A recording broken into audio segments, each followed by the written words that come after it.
Hello, hello, hello. I am just waiting for a few more people to join. Hello, everyone. Grow Women, thank you for joining. C Note, hey, Craig.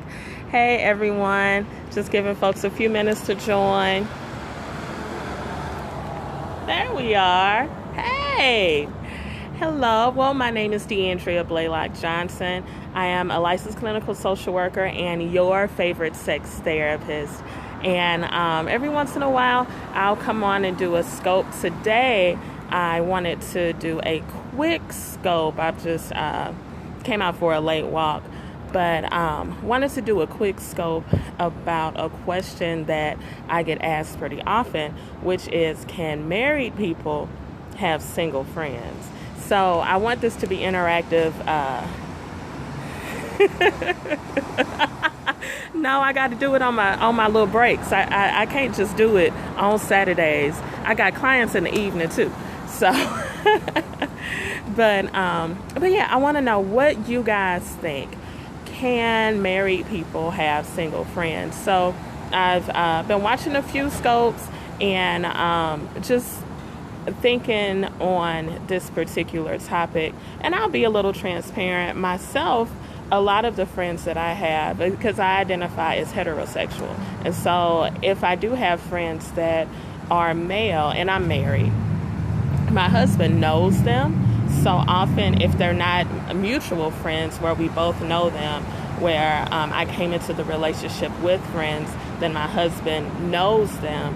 And even if he may not have like his own relationship with them, if I've spoken with them or something like that, it's not something that I keep secret.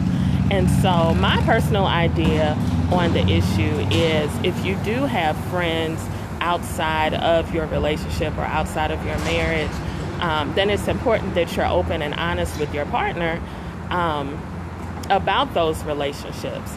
Also, it's important to know who you're dealing with. Because I could think about many situations where you may meet someone and you could say, oh, I'm married, but thank you for the compliment if they give you a compliment. And they'll be like, oh, well, you can't have friends. See, you already know that ain't on the up and up. They not trying to just be your friend. So what I'm talking about, though, is just genuine friendships that people may have. Oh, it's Christy Siobhan. Hey, girl, hey. Glad to see you joined. Gonna let some of these cars pass a little bit while I'm walking. Thank you for inviting followers. Hey, Dee Dee, my sister is on here now.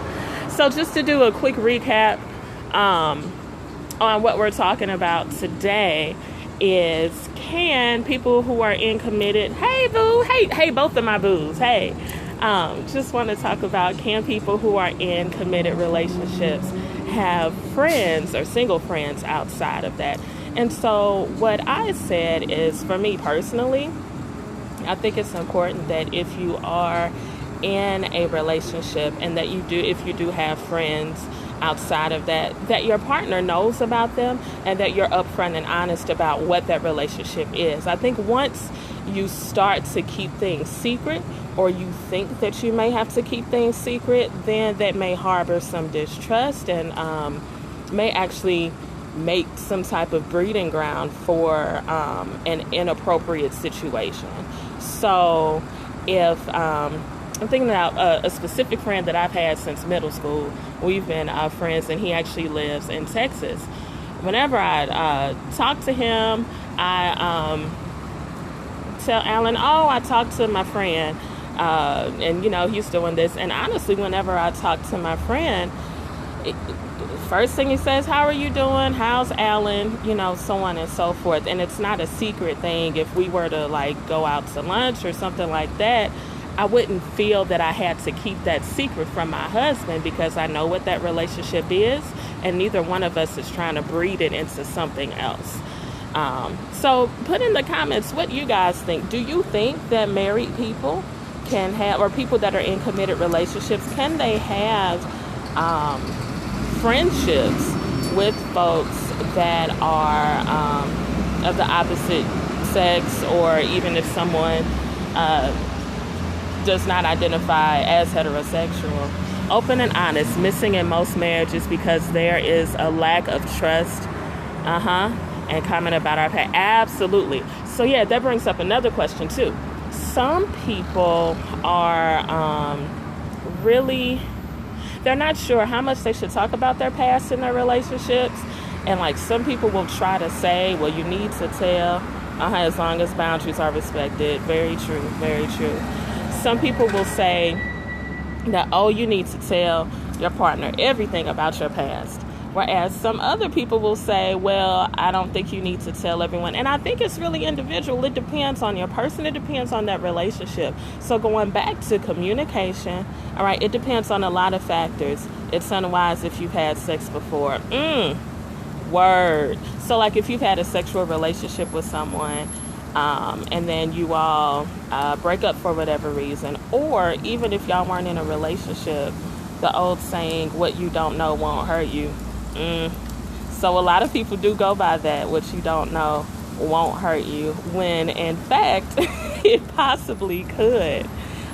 It could bring up other issues. And I think when you keep secrets, or if you feel that you have to keep something secret from your partner, then that's when you're really harboring an environment for distrust and for negative things to come about. But if it's just lunch with a friend and it's not a big deal and everything is on the up and up, what's the harm in that? Y'all brought up some really good points here.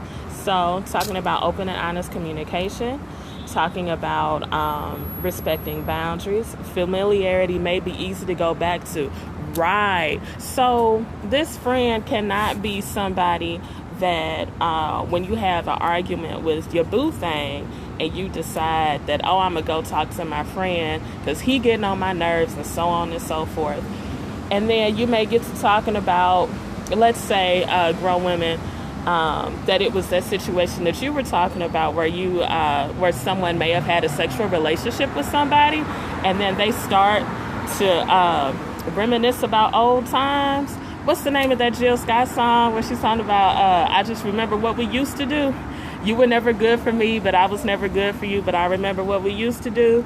Yeah, remember, but don't act on it. But I think that if you keep those ties with folks, yeah, that's crossed my mind. Thank you. Yep. Yeah, because she goes into some stuff. She's reminiscing and like, oh, we did this and we did that. But, oh, yes, it is dangerous. It is so very dangerous. And so it's important that in the end, and this is really the perspective that I work from as a therapist, as a sex therapist as well, communication is everything. And if you are with someone in a relationship or forming a relationship, especially if you're planning on having a sexual relationship, then you have to be able to communicate with that person. And I tell this to people all the time when they're, especially kids, or youth, because I talk with youth about sex and sexuality, and I come from the perspective of, if you can't have the grown conversation about what it is that you like or dislike or what you want, then maybe you shouldn't be having sex yet, right? And so the same thing goes for adults. If you can't have a conversation with someone, or if there is a block to your communication, then other areas of your relationship are going to suffer as well. So going back to the original question, thank you. Make sure the collection plate get around to the back, get to the back. All right,